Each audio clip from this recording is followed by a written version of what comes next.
Dieu, viens à mon aide.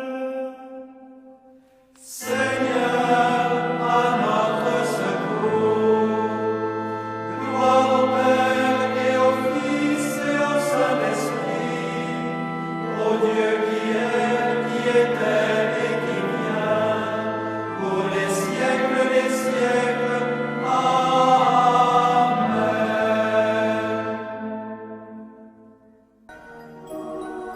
L'ange du Seigneur apporta l'annonce à Marie.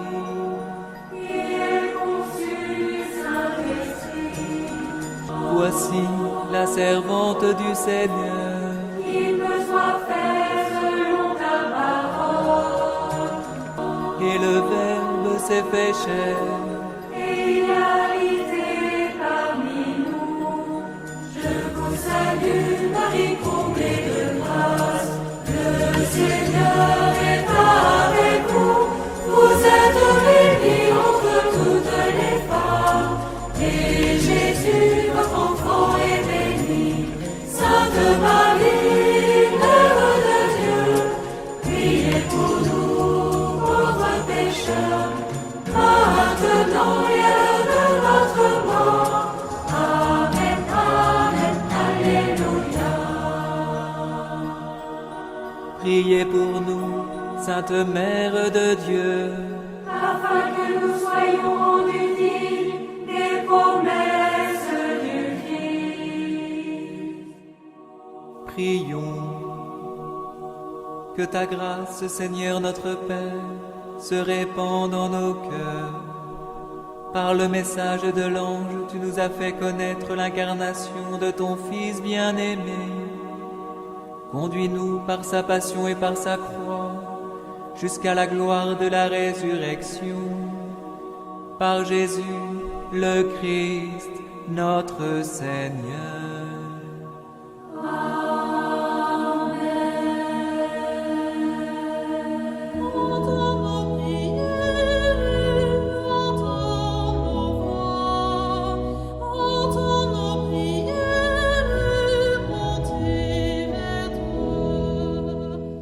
Seigneur, dans le silence de ce jour naissant, je viens te demander la paix, la sagesse, la force. Je veux regarder aujourd'hui le monde avec des yeux tout remplis d'amour, être patient, compréhensif, doux et sage, voir au-delà des apparences tes enfants, comme tu les vois toi-même, et ainsi ne voir que le bien en chacun. Ferme mes oreilles à toute calomnie.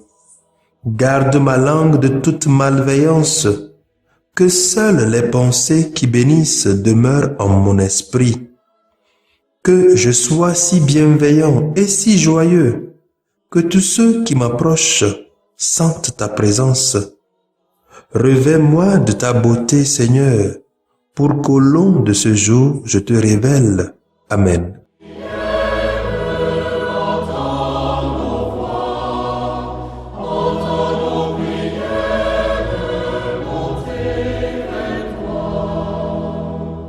Ils ont marché au pas des siècles vers un pays de joie. Ils ont marché au pas des siècles vers un pays de joie. Ils ont marché vers la lumière pour habiter la joie. Écoute surtout.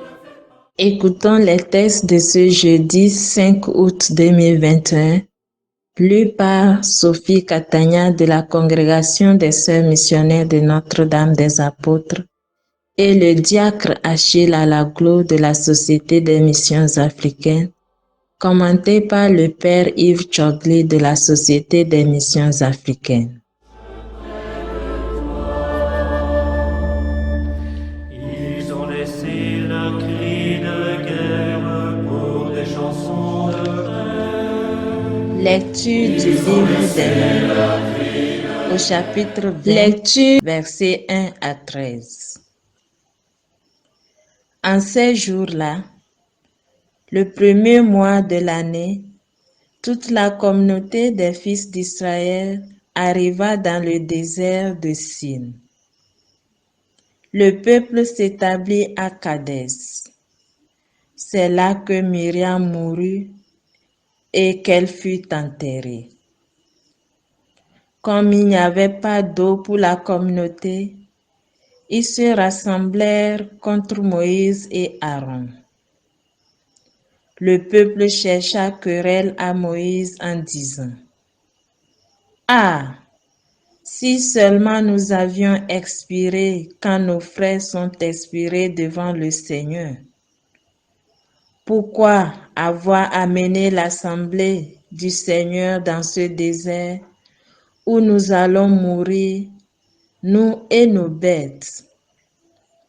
Pourquoi nous avoir fait monter d'Égypte et nous avoir amenés dans ce lieu de malheur où l'on ne peut rien semer, où il n'y a ni figuier, ni vigne, ni grenadier, et même pas d'eau à boire? » Moïse et Aaron quittèrent l'assemblée et se rendirent à l'entrée de la tente de la rencontre. Ils tombèrent face contre terre, et la gloire du Seigneur leur apparut. Le Seigneur parla à Moïse. Il dit: « Prends ton bâton de chef et, avec ton frère Aaron, rassemble la communauté. Puis, sous leurs yeux, vous parlerez au rocher et il donnera son nom. Pour eux, tu feras jaillir l'eau du rocher et tu feras boire la communauté et ses bêtes. » Comme il n'en avait reçu l'ordre, Moïse prit le bâton qui était placé devant le Seigneur. Moïse et Aaron réunirent l'assemblée en face du rocher, et Moïse leur dit: « Écoutez donc, rebelles. Est-ce que nous pouvons faire jaillir de l'eau pour vous de ce rocher? » Moïse leva la main et de son bâton, il frappa le rocher par 2 fois. L'eau jaillit en abondance et la communauté put boire et abreuver ses bêtes. Le Seigneur dit alors à Moïse et à son frère Aaron: « Puisque vous n'avez pas eu assez de foi pour manifester ma sainteté devant les fils d'Israël, vous ne ferez pas entrer cette assemblée dans le pays que je lui donne. Ce sont les eaux de Mériba, c'est-à-dire les eaux de défi où les fils d'Israël ont défié le Seigneur et où le Seigneur a manifesté parmi eux sa sainteté. » Parole du Seigneur. Nous rendons grâce à Dieu.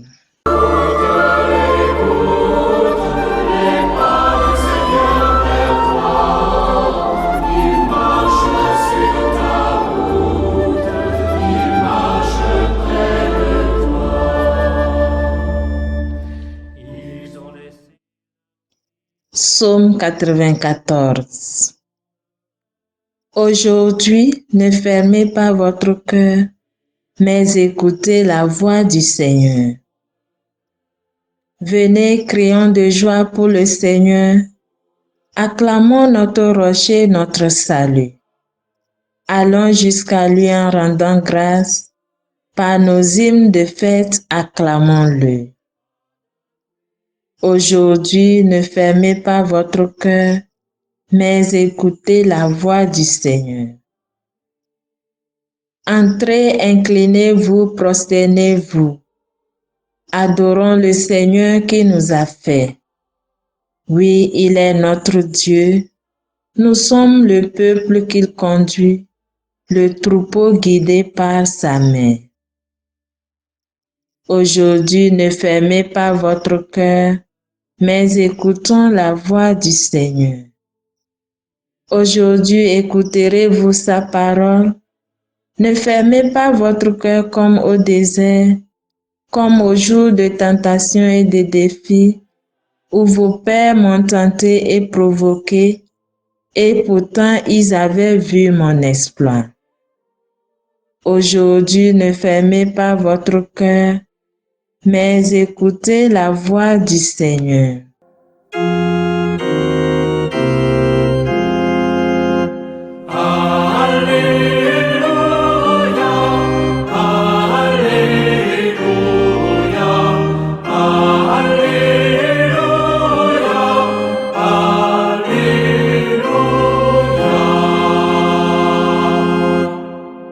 Tu es pierre, et sur cette pierre je bâtirai mon église, et la puissance de la mort ne l'emportera pas sur elle.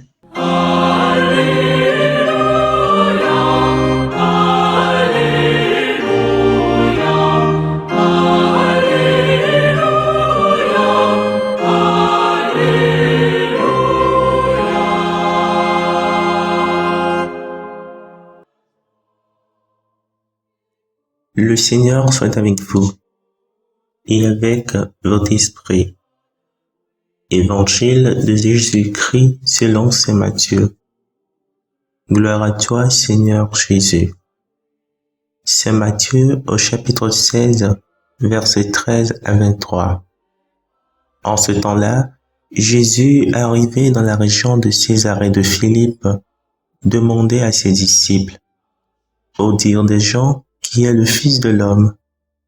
Ils répondirent, « Pour les uns, Jean le Baptiste, pour d'autres, Élie, pour d'autres encore, Jérémie ou l'un des prophètes. » Jésus leur demanda, « Et vous, que dites-vous ?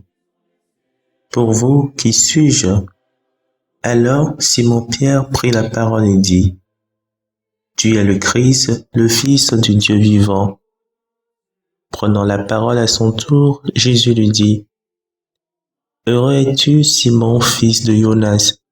Ce n'est pas la chair et le sang qui t'ont révélé cela, mais mon Père qui est aux cieux. Et moi, je te le déclare, tu es Pierre, et sur cette pierre je bâtirai mon église, et la puissance de la mort ne l'emportera pas sur elle. Je te donnerai les clés du royaume des cieux.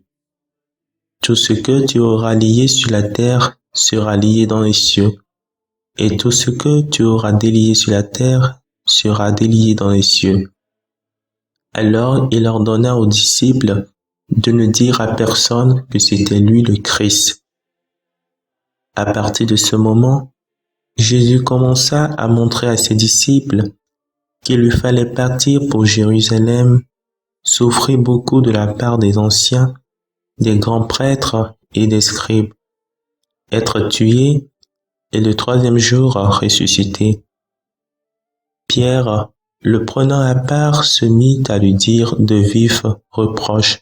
« Dieu t'en garde, Seigneur, cela ne t'arrivera pas. » Mais lui, se retournant, dit à Pierre, « Passe derrière moi, Satan.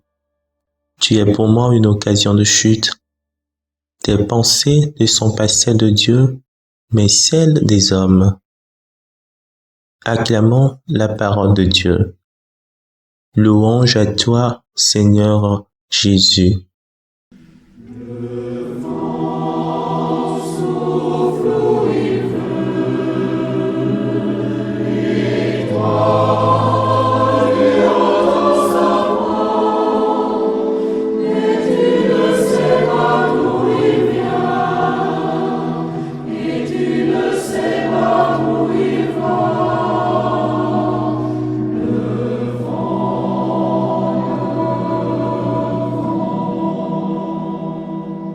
Matthieu 16, versets 13 à 23.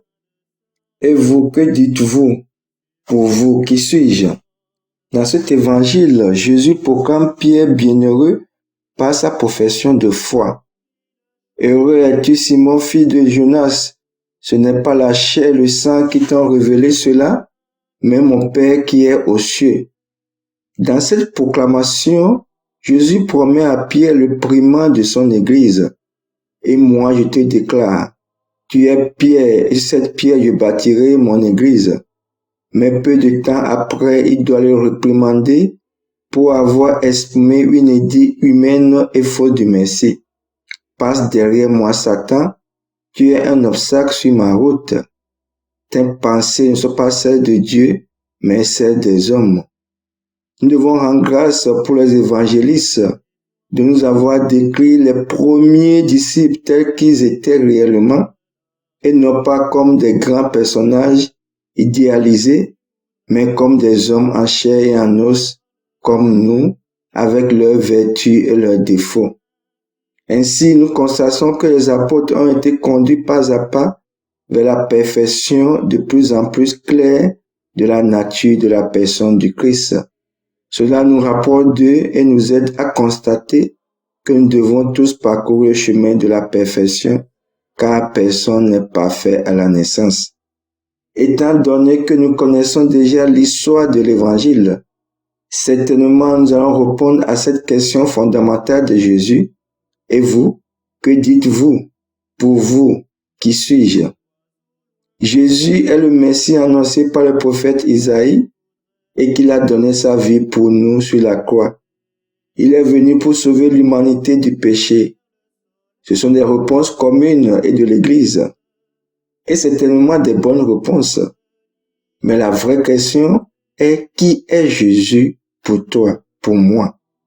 Nos réponses personnelles nous aident à avoir une vie intime et personnelle avec le Christ.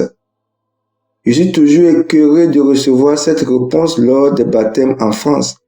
Pourquoi voulez-vous baptiser l'enfant? Et la réponse de plusieurs parents est c'est la tradition.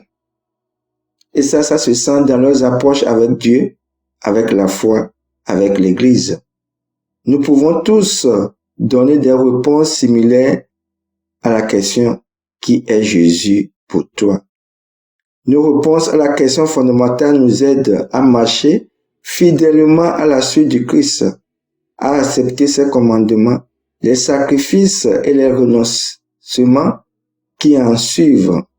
Jésus nous dit « Si quelqu'un veut marcher à ma suite, qu'il renonce à lui-même, qu'il prenne sa croix et qu'il me suive. » Et nous ne devons pas suivre juste la foule, mais avoir une conviction personnelle de notre appartenance à la chrétienté. Que l'Esprit Saint aide chacune de nous à découvrir davantage, jour après jour, qui est réellement le Christ et la force de le suivre dans notre vie quotidienne. Que le Seigneur nous bénisse et bonne journée à tous et à chacun.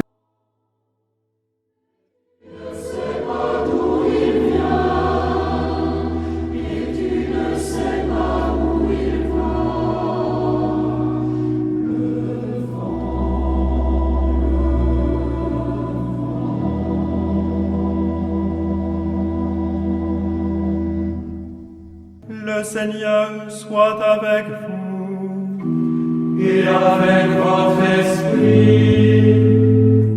Que Dieu Tout-Puissant vous bénisse, le Père, le Fils et le Saint-Esprit. Amen.